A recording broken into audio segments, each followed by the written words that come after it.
मज़बूत तरीके से आज की गुफ्तगू की, कुछ माजी की बातें हुई, कुछ हाल की बातें हुई और कुछ मुस्तकबिल की बातें हुई।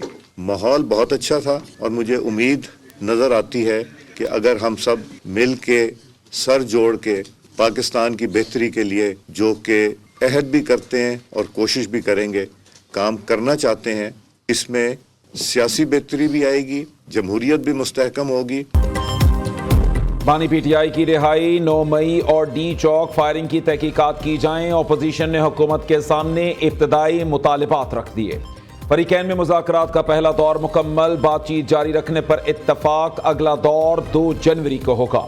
अपोजिशन को मुतालिबात पर मबनी चार्टर ऑफ डिमांड पेश करने की हिदायत। स्पीकर कौमी असम्बली अय्याज सादिक ने मुज़ाकराती कमेटी के इजलास से खिताब में कहा, बातचीत और मुकालमे से ही आगे बढ़ा जा सकता है। कामयाबी मिली तो सियासी बेहतरी आएगी और जमहूरियत भी मजबूत होगी। वज़ीर आज़म का पीटीआई से मुज़ाकरात के पहले दौर का खैर मकदम। शहबाज शरीफ ने कहा, मुल्की मफाद सबसे बढ़कर कौमी सलामती को मलहूज़ खातर रखा जाए। हुकूमत और पीटीआई के दरमियान मुज़ाकरात का एलामिया जारी। मुस्लिम लीग नून के सेनेटर इरफान सिद्दीकी ने अपोजिशन के साथ मुज़ाकरात को मुस्बत पेशरफ्त करार दिया। पीटीआई रहनुमा असद कैसर कहते हैं, हुकूमत ने बानी पीटीआई से मुलाकात का मुतालिबा तस्लीम किया है।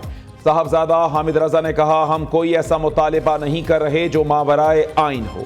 इजलास में दहशतगर्दी के खिलाफ जंग में शहीद होने वालों को खिराज अकीदत पेश किया गया।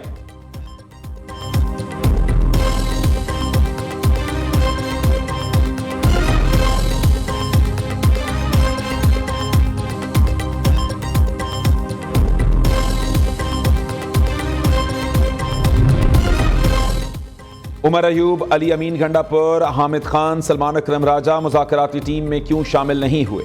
पीटीआई अरकान की इजलास में अदम शिरकत की कहानी सामने आ गई। वज़ीर आला खैबर पख्तूनख्वा अली अमीन गंडापुर सूबाई काबीना के इजलास में शरीक थे। उमर अयूब की आज पेशावर हाई कोर्ट में पेशी थी। सलमान अकरम राजा शहर में ना होने के बायस इजलास में शिरकत ना कर पाए। हामिद खान निजी मसरूफियात की वजह से ढाका में मौजूद हैं।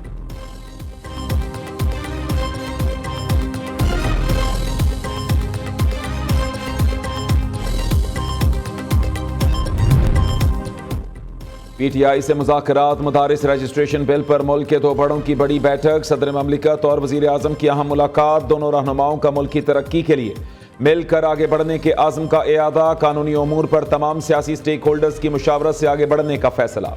पीपल्स पार्टी ताल्लुकात और मदारिस बिल पर मौलाना फजल रहमान के तहफ़्फ़ुज़ात पर मुशावरत की गई। पार्लियामेंट में कानून साजी के उमूर पर भी गुफ्तगू। शहबाज शरीफ ने आसिफ जरदारी की सेहत के लिए नेक ख्वाहिशात का इजहार किया। सदर ममलिकत ने वज़ीर आज़म को मुल्क की तरक्की और इस्तेहकाम के लिए ताअव्वुन की यकीन दहानी कराई। दूसरी जानिब नून लीग और पीपल्स पार्टी की मुज़ाकराती कमेटियों का इजलास आज मुतवक्के। पावर शेयरिंग के हवाले से पीपल्स पार्टी के तहफ़्फ़ुज़ात पर बातचीत होगी।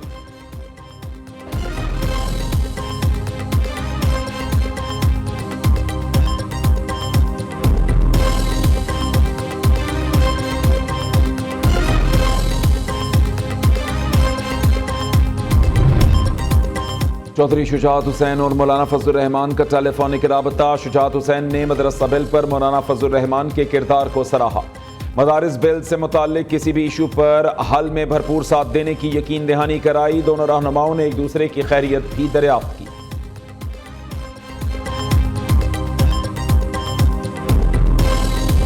मैं चाहता हूं कि मैं और आप और इस मुल्क का तुलबा, इस मुल्क का नौजवान मिलके अपना डिजिटल बिल ऑफ राइट्स लिखवाएं। ये हमारा हक है जो हमसे नहीं छीना जा सकता। जो इस्लामाबाद में बैठे हुए बुजुर्गों और बाबू और सियासतदानों को समझ ही नहीं आता, इसलिए समझ नहीं आता, वो इस्तेमाल ही नहीं करते। इनको फर्क ही क्या पड़ता? अगर इंटरनेट को स्लो किया जाए, वीपीएन को बंद किया जाए, तो इनको फर्क ही नहीं पड़ता। आपका जीना हराम होगा और मेरा जीना हराम। हक छीन कर लेते हैं, कभी मुफ्त नहीं मिला इंटरनेट, अब बुनियादी इंसानी हक, इसके लिए लड़ेंगे। इस्लामाबाद में बैठे बाबों को इंटरनेट की समझ ही नहीं। बिलावल की सुस्त इंटरनेट और वीपीएन बंदिश पर कड़ी तनकीद। मुतालिबा किया, इंटरनेट की पाबंदियों से मुताल्लिक मसला फौरी हल करने की ज़रूरत है। मौसमियाती तब्दीली आइंदा नस्लों के लिए जितना बड़ा खतरा है, शायद माजी में नहीं था। पाकिस्तान इस खतरे से निमटने और इदराक करने के लिए तैयार नहीं। चेयरमैन पीपल्स पार्टी ने सिंध यूनिवर्सिटी जामशोरों के कॉन्वोकेशन से खिताब किया। बिजली की लोड शेडिंग के खात्मे से मुताल्लिक हुकूमत को आड़े हाथों ले लिया। कहा दिखा सकते हैं सिंध में तो कोई लोड शेडिंग खत्म नहीं हुई, ये कितना बड़ा मजाक है। इजाफी बिजली के दावों के बावजूद बिजली आवाम को नहीं मिल रही।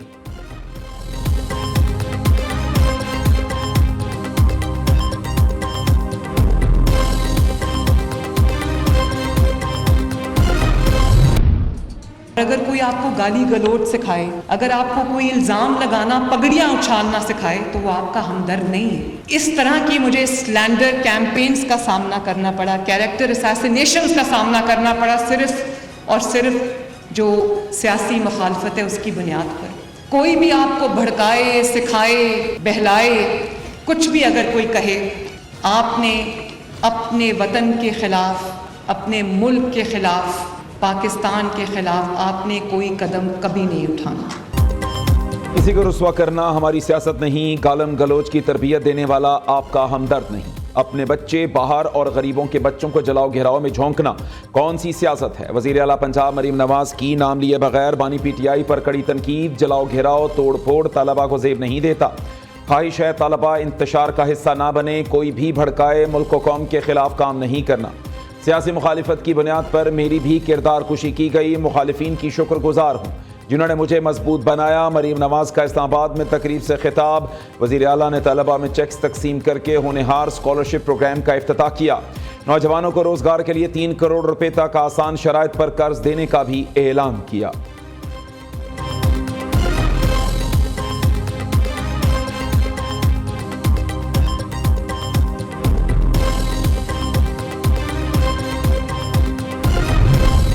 खैबर पख्तूनख्वा हुकूमत ने कुरम को आफत ज़दा करार दे दिया। सूबाई काबीना ने कुरम में रिलीफ इमरजेंसी की मंजूरी भी दी। वज़ीर आला खैबर पख्तूनख्वा का कुरम में फरीकैन के दरमियान मुआहिदे के बाद सड़क खोलने का ऐलान। अली अमीन गंडापुर ने इजलास से खिताब करते हुए कहा, कुरम में मुज़ाकरात और जिरगों से पुरअमन हल निकालेंगे। अवाम के जानो माल के तहफ़्फ़ुज़ पर कोई समझौता नहीं किया जाएगा। कुरम में बंकर और असलहा हुकूमती तहवील में लिया जाएगा।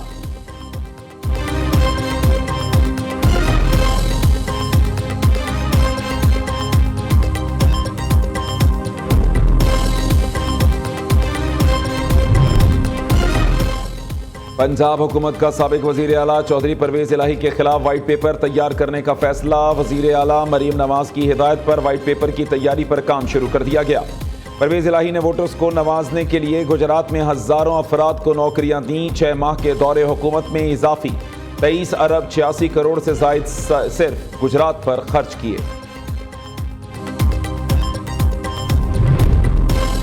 £190 मिलियन रेफरेंस का महफूज फैसला 6 जनवरी को सुनाया जाएगा। एहतसाब अदालत इस्लामाबाद में पीटीआई वकला को नई तारीख से आगाह कर दिया। अदालत ने केस का फैसला 18 दिसंबर को महफूज किया था। चेयरमैन पीटीआई बैरिस्टर गौहर कहते हैं, फैसले का कुछ मालूम नहीं होता कब आता है। इंसाफ पर मबनी फैसला हुआ तो बानी पीटीआई केस से डिस्चार्ज होंगे। शेख वक्कास अकरम ने सवाल उठाया, £190 मिलियन बरियत का केस है, बताएं फैसला क्यों मौखर किया।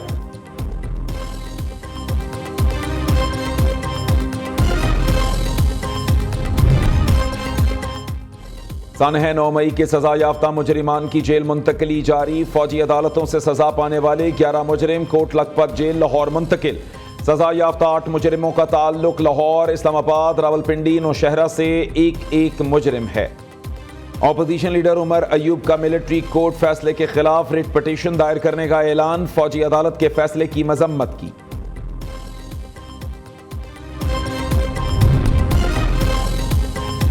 वज़ीर आला सिंध ने पीटीआई को सियासी नाबालिग करार दे दिया। मुराद अली शाह कहते हैं, हर चीज़ डायलॉग से ख़त्म हो सकती है। पीटीआई ने एक आदमी के लिए सारी चीज़ें दांव पर लगा दी। 9 मई के बाद 26 नवंबर को इस्लामाबाद में हालात ख़राब किए गए।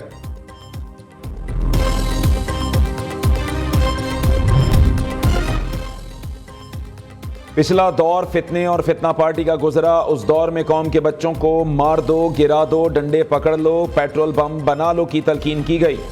वज़ीर इत्तलात पंजाब अज़मा बुखारी का कहना है, ये नवाज शरीफ की बेटी का दौर है जिसमें बच्चों के हाथ में लैपटॉप दिए जा रहे हैं। तलबा को इलेक्ट्रिक बाइक्स, कारोबार के लिए कर्ज़े हसना, स्कॉलरशिप्स दी जा रही हैं। मलका कोहसार मरी में आसमान से रुई के गाले गिरने का सिलसिला जारी। पहाड़ों समेत हर शहर ने सफेद चादर ओढ़ ली। लाहौर में बारिश से सर्दी की शिद्दत में इजाफा। कसूर, कहना, पाकपतन और रिनाला खुर्द में भी बूंदाबांदी। शिमाली इलाका जात में कड़ाके की सर्दी। लेह -13 डिग्री के साथ सरे फहरिस्त। स्कर्दू -8, गोपस -9 रिकॉर्ड। गिलगित, कोयटा, सुर में पारा -5 रिकॉर्ड। कल्लात -4, हुंजा, दीर, चित्राल में -3 और रावलाकोट में दर्जा हरारत -1 दर्जे तक गिर गया।